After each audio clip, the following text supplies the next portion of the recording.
제가 국회의원 하면서 참 인사청문회 참 많이 했었는데요.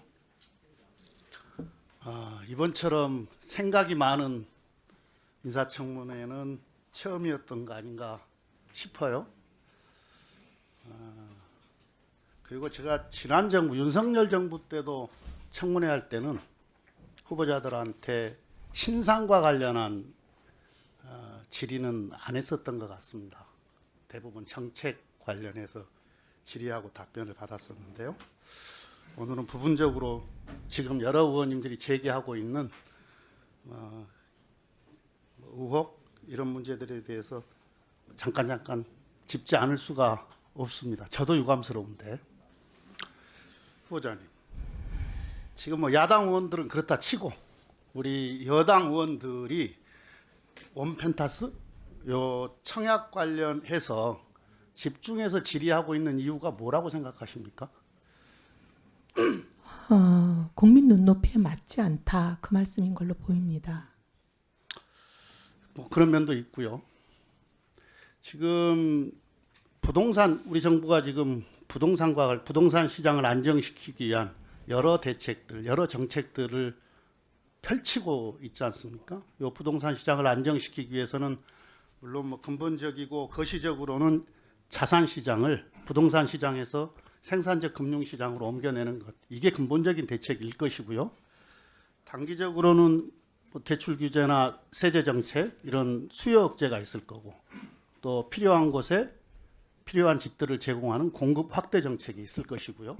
또 하나가 뭐가 있냐면은 공정한 시장 질서 확립. 그러니까 시장 질서 교란 행위에 대한 엄단 이것도 있거든요. 막 호가 막 올리고 막 이런 거 있지 않습니까? 근데 만약에 이 원 후보자의 이 원펜타스 청약이 만약에 부정 청약이었다면 후보자 개인적으로도 심각한 문제이겠지만 정책적으로도 이건 심각한 문제거든요. 정책의 힘은 신뢰에서 나오잖아요. 근데 만약에 이게 장관 후보자께서 이게 부정 청약이었다 이렇게 된다면 이 정책 우리 정부가 펼치는 정책이 힘을 잃을 거 아닙니까? 그래서 이렇게 집요하게 이 문제에 대해서 확인하고 후보자의 해명을 들으려고 하는 거예요. 후보자는 계속 억울하다고 하시지만 저는 방금 정일영 의원께서 말씀하셨던 내용의 상당 부분 저는 공감하는 편입니다. 오전에 진성준 의원님께서 이런 질의를 했어요. 전입 신고하지 않고 그냥 세종에 있는 직장에 계속 다닌 것, 주민등록법 위반 행위 변명이 안 된다. 그런 사정을 이용해서 주택 청약했다. 원펜타스 이전에도 이렇게 하니까 후보자께서 원펜타스 이전에 저는 한 적이 없다. 이렇게 답변을 하셨어요. 사실입니까? 저는 일반 분양 청약을 한 적이 없습니다. 이건 뭐죠? 소위 줍줍이라고 하는 무순이. EH 퍼스트 아이파크 청약한 네. 거 이건 뭐죠? 이건 물론 네, 그게 뭐 무순이라는 건데요. 낙점 되긴 아니. 그거는 이제 네. 무순이라는 건데요. 네. 그러니까 가점을 따지지 않는 그냥 청약입니다. 소위 이제 속된 말로 그러니까 줍줍이라고. 뭐 자격 상관없이 그냥 자격 상관없이 점수 없이 신청할 하는. 수 있다. 네, 아무나 하는 그럼 거예요. 또 이 질문 하나 해볼게요. 총선 끝나고 정치에 대한 많은 생각이 들었어. 그때 정치를 접을 마음을 가지고 진성준 의원이 그 질의에 24년 이후에 집중적으로 청약했다라는 질문에 정치 접을 생각도 있어서 그때 했다 이렇게 말씀을 하셨어요. 방금 말씀드렸던 DH 퍼스트 아이파크 이건 총선 후입니까 전입니까? 전입니다. 그럼 총선 후에 뭐 정치 접을 생각으로 집중적으로 했다 이건 이게 일반 분양이 아니라는 의미였습니다. 일반 분양이든 뭐 무슨 네. 분양이든 분양은 분양 아닙니까? 네.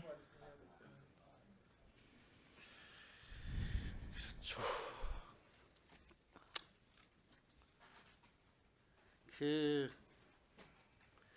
모두 말씀에서 인사 말씀에서 반성과 사과, 내란에 대한 반성과 사과가 1년이 지체된 것, 뭐 결과적으로 잘못이었다 이렇게 말씀을 하셨어요.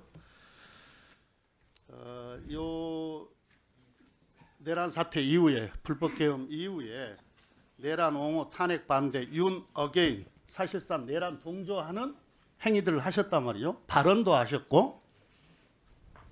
그런데 헌법재판소 탄핵 판결을 보고 많은 생각이 있었다. 이렇게 이제 생각이 바뀐 시점을 그때 그렇게 말씀을 하셨는데 두 가지 생각이 들었어요. 지명 직전까지 당협위원장을 하셨잖아요. 근데 헌법재판소 탄핵 판결을 보고 뭐 많은 생각이 있었다. 생각이 바뀌었다. 이런 취지였다고 한다면 그게 진정으로 그런 생각이 있었다고 한다면 그 시점에 당협위원장도 그만두고 그 세력으로부터 이탈을 했어야 그 말이 진실이구나 이렇게 믿지 않을까요? 네. 근데 이탈하지 않으셨어요? 당협위원장 활동을 하셨어요.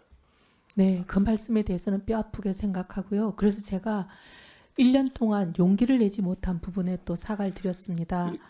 네, 그다음에 네. 또 하나요. 네. 그러니까 이제 그렇게 뭡니까? 근데 탄핵 판결 이후에는 제가 모든 공개적인 비상계엄 발언을 이후에 안 했습니다. 사실상 내란 옹호 활동을 하셨는데 그 판단이 부족했다. 판단력이 네. 부족했다 이렇게 말씀을 하셨는데 국무위원이 되실 건데 만약에 청문회를 통과하게 된다면 만약에 그 불법 게임 그날 12월 3일 이 정도의 판단력이 갖고 계신 분이 그 현장에 있었다면 후보자는 어떤 행동을 했을까라는 생각을 한번 해봅니다.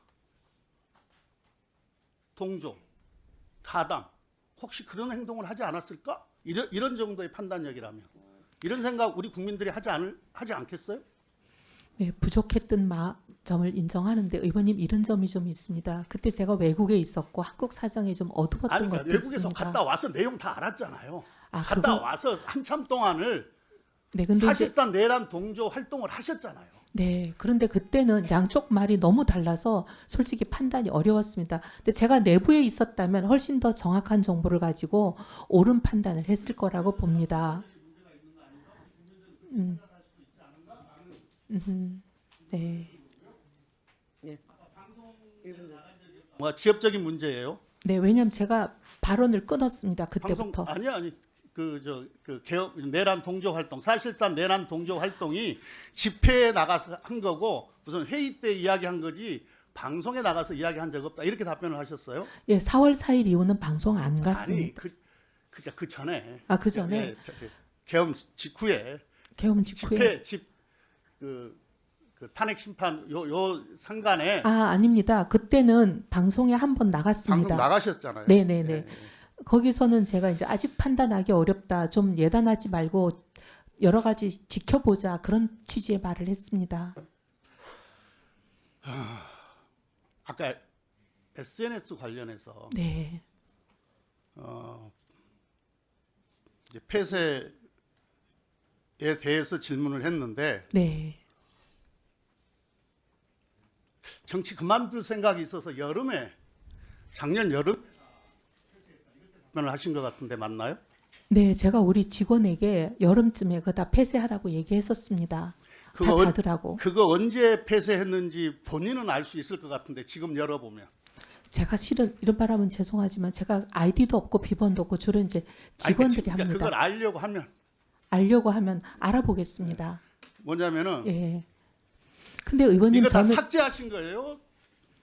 모르겠습니다. 숨김 기능이라는 게 있거든요. 숨김 기능이 있고 폐쇄할 수 있는 건데 제가 삭제하라고 그랬는데 네. 어떻게 됐는지 예, 알아보겠습니다. 보통 이게 이제 우리도 정치하지만 요 SNS 전체가 아카이브 아닙니까? 우리로 치면. 네. 그런데 의원님, 저는 제가 그게 여름입니까? 아니면은 지명 후입니까? 저는 아닙니다. 제 기억에는 분명히 당에 전당대회 끝나고 났던 걸로 기억합니다. 그럼 여름일 겁니다, 아마. 한번 예. 그 본인 건 확인해 볼 수 예, 있는 것 제가- 같아요. 저도 뭐 기술적인 거 잘 모르긴 예. 하는데 근데 이제 그 관리하던 직원이 국민의힘 소속이라 지금은 제가 그 직원에게 뭐라고 말을 할 수가 없습니다. 예. 네. 근데 의원님 실은 SNS에 제가 올려져 있는 모든 것은 이미 다 언론에 다 나가 있습니다. 언론에 뭐 몇만 건이나 제 발언이 나와 있는데 그 SNS가 있고 없고가 제 발언의 이력을 추적하는데 전혀 별 영향이 없지 않나 생각합니다. 네. 네. 제 기억에는 전당대회 끝나고 나서 우리 직원에게 예, 근데 이제 그 직원이 지금 국민의힘 소속인데 지금 다 저를 향해 총구를 겨누고 있어서 제가 어떻게 뭐 말을 할지 아, 그럼 또 알아보겠습니다. 쉽네, 여러분, 우리가.